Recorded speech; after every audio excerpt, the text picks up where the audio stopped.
다 함께 말씀 보시겠습니다. 오늘 주신 하나님의 말씀은 시편 58편 1절에서 11절까지의 말씀입니다. 시편 58편 1절에서 11절까지의 말씀을 한 목소리로 합독하시겠습니다. 통치자들아 너희가 정의를 말해야 하거늘 어찌 잠잠하냐. 인자들아 너희가 올바르게 판결해야 하거늘 어찌 잠잠하냐. 아직도 너희가 중심에 악을 행하며 땅에서 너희 손으로 폭력을 달아주는도다. 악인은 모태에서부터 멀어졌으며 나면서부터 곁길로 나아가 거짓을 말하는도다. 그들의 독은 뱀의 독 같으며 그들은 귀를 막은 귀머거리와 독사 같으니 술사에 흘리는 소리도 듣지 않고 능숙한 술객의 요술도 따르지 아니하는 독사로다. 하나님이여 그들의 입에서 이를 꺾으소서.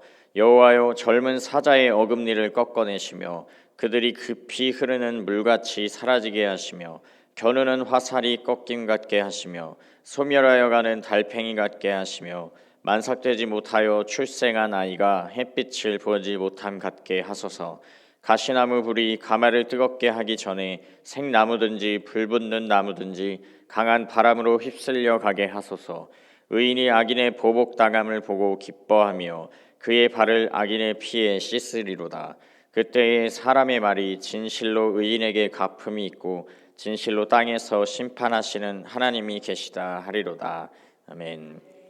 인간은 사회적인 동물이기에 늘 다른 누군가와 관계를 맺으며 특별히 약속이나 계약 등을 통해서 규칙과 법을 만들어냅니다. 규칙과 법은 사회의 가장 작은 단위인 가정에서부터 마을과 도시, 국가적인 규모로 확장이 되어서 집단과 공동체가 유지 존속하게 하는 기능을 감당합니다. 현대에는 의회와 정부, 사법부와 같이 철저한 삼권 분립의 구조를 통해서 법과 규칙에 대한 이 사법적 판단을 사법부가 온전히 감당하지만 과거에도 물론 재판관들이 있었지만 삼권 분립의 구조가 모호하여서 왕이나 권력자들과 같은 다른 통치자들이 이 사법적인 기능도 감당했습니다.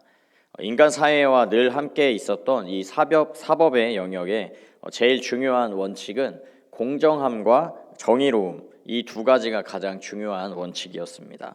이 원칙을 따라서 남녀노소, 빈부귀천을 떠나 공정하고 정의로운 방향을 향하여서 사법 영역이 발전해 오게 되었습니다. 법의 공정함과 정의로움이 제대로 보장되지 않고 작동하지 않는 사회는 사람들의 원성과 불만이 터져나오고 사회 전반에 있어서 큰 해악을 미쳐 그 사회 공동체가 파국의 길로 향하고 있는 지표가 되기도 했습니다. 간단하게 스포츠 경기를 생각해 보시면 한쪽으로 기울어진 편파적인 판정을 내리는 심판들이 가득한 종목과 경기는 선수들과 팬들의 원성을 사게 되고 그 스포츠 분야의 인기를 깎아먹으며 그 분야를 내리막길로 가게 만드는 모습을 종종 보게 됩니다. 그런데 슬프게도 이런 이야기는 스포츠뿐만이 아니라 우리 모두가 살아가는 사회 곳곳에서 발생하는 것이 현실이라는 것입니다. 그래서 사법 불신이 가득하고 불만이 많아서 오죽하면 요즘 나오는 말들이 AI 심판이나 AI 판사들을 도입해서 중립적이고 객관적으로 공정하고 정의로운 판결을 내려야 한다는 그런 여론이 꽤나 뜨겁게 존재하는 것이 현실의 모습입니다. 지금까지 제가 말씀드린 이 법과 규칙, 정의롭고 공의로운 사법 체계에 대한 열망들은 세상의 일반적인 사회나 나라에 존재하고 있는 열망을 말씀드린 것입니다. 세상에 속한 사회나 나라에서도 정의와 공의를 향한 열망이 존재하는데 하물며 그것이 하나님의 나라라면 어때야 하는지 그 모습을 혹시 상상해 보실 수 있으실까요? 두말할 것도 없이 하나님의 나라라면 세상의 그 어떤 나라보다 정의롭고 공의로운 재판과 판결이 이루어지는 나라이어야 할 것입니다. 왜냐하면 정의와 공의의 근원이 되시는 분이 바로 하나님이시기 때문입니다. 그런데 놀랍게도 오늘 함께 보신 이 다윗의 시편의 말씀을 보시면 하나님의 나라, 하나님의 백성인 이스라엘 민족에게 불법과 불의가 가득한 이러한 사법 체계의 모습이 있다는 말씀이 등장을 합니다. 가장 정의롭고 공평한 판결을 내려야 할 하나님의 나라 백성 이스라엘의 통치자들과 재판관들이 정의에 대하여 잠잠하고 올바른 판결에 대해 잠잠한 그 모습을 다윗이 보고 탄식하며 고발하고 있는 것이 오늘 본문의 말씀인 것입니다. 다윗은 그들의 불의와 불법의 이유를 인간의 근본적인 악함에 있다고 말하고 있습니다. 그들이 태어나기 전부터 악하기 때문에 하나님의 뜻을 따라 공의와 정의의 판결을 할 수 없다고 분석한 것입니다. 그들은 공의와 정의에서 멀어지고 진리가 아닌 거짓을 말하여 이스라엘에 큰 해악을 끼치고 있습니다. 다윗은 그들의 모습을 묘사하기를 어떤 술사나 어떤 술객의 통제도 받지 않는 독사로 표현하여서 백성들의 탄식과 하나님의 공의와 정의를 향한 음성도 듣지 못하고 이 고집스러움을 드러내는 그런 독사와 같은 모습으로 표현했습니다. 동시에 그들이 갖고 있는 사법적인 권한으로 인해서 그것이 잘못 사용되는 것이 공동체에게 큰 해악이 되기 때문에 길들여지지 않고 통제받지 않는 이 독사와 같은 모습으로 그 위협을 표현하고 있는 것이 오늘의 말씀입니다. 이처럼 이스라엘에 큰 해악을 미치는 악하고 불의한 통치자들과 재판관들을 향한 다윗의 해결 방안이 무엇이었는지 혹시 아시겠습니까?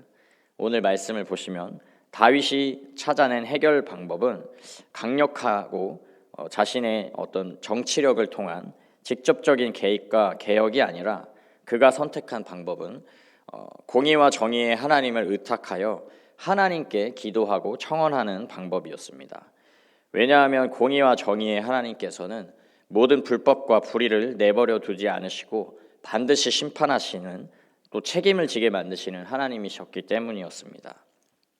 다윗은 세상의 다른 어떤 방법보다도 하나님을 선택한, 하나님을 향한 확고한 믿음과 신뢰를 선택한 것이었습니다. 하나님을 선택한 다윗은 그의 기도와 청원 속에서 악인들을 향한 다양한 모습으로 악인들을 묘사하고 표현하고 있는데요. 6절에서부터 등장하는 다양한 표현들의 그 공통점은 바로 악인들의 그 위세가 당장 보기에는 대단히 강력하고 언제나 승승장구할 것 같지만 실제로 그들은 유한하고 일시적이라는 점입니다. 다윗은 악인들이 결국 급하고 신속하게 심판을 받고 온데간데 없이 소멸하여 멸망되기를 하나님께 구하고 요청하고 있었던 것입니다. 이 시의 마지막 결론 부분에는 종국의 다윗의 이 기도와 같이 하나님 그분으로 말미암아 정의롭고 공의로운 하나님으로 말미암아 악인들이 그들의 불의와 악을 따라 보복을 당하고 심판을 받게 되는 것을 의인들이 보게 될 것이라는 예언적인 선포로 시가 끝나게 됩니다. 사랑하는 성도 여러분, 오늘 함께 보신 다윗의 시편은 이스라엘 땅에 존재하던 불의한 통치자들과 재판관들을 고발하며 그들의 심판과 멸망을 예언하며 끝이 났습니다. 그러나 오늘 함께 보신 이 말씀이 이스라엘 백성들만을 향한 말씀이 아님을 깨닫는 은혜가 있기를 소망합니다. 혈육으로 하나님의 자녀되고 백성되었던 이스라엘에게 이 말씀이 주어졌다면 믿음으로 또 영적으로 하나님의 자녀가 되고 백성이 된 우리들에게도 동일하게 적용되는 말씀임을 깨달아 아시기를 원합니다. 세상을 판단하고 하나님의 공의와 정의를 가지고 예수 그리스도와 함께 이 땅을 다스려야 할 자들이 누구인지 아시나요? 그것은 바로 믿음으로 하나님의 자녀가 된 여러분들이고 우리들이 바로 그런 자들입니다. 그런데 우리가 하나님의 음성은 귓등으로 듣고 나만을 위해서 스스로 주인된 삶을 사는 어떠한 통제도 받지 않는 고집스러운 독사의 모습을 하고 있는 것은 아닌지 스스로 점검해야 하는 것입니다. 하나님의 공의와 정의는 뒷전으로 한 채 나의 유익과 욕심을 위해서 불의와 불법의 판결을 서슴없이 선고하는 악한 통치자요 불의한 재판관의 모습이 우리에게 있는 것은 아닌지 돌아보며 악인의 자리에서 돌이켜 의인의 자리에 거하기를 간절히 구해야 하는 것입니다. 그렇게 오늘 함께 보신 이 시편의 말씀을 내게 주신 말씀으로 마음으로 받으며 나에게 먼저 적용하기를 간구하시는 여러분들에게 정의와 공의의 하나님이 나타나 그의 일들을 보여주실 것입니다.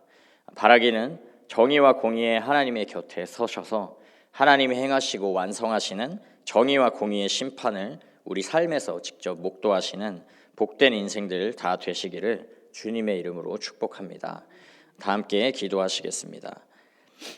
사랑과 은혜가 충만하신 하나님, 믿음으로 영적으로 하나님의 자녀되고 하나님의 백성 삼아주신 은혜를 감사드립니다. 베풀어 주신 은혜에 감사드리며 주님의 자녀와 백성된 합당한 모습으로 허락하신 이 땅의 시간과 삶을 살아내는 자들 되기를 간절히 소망합니다.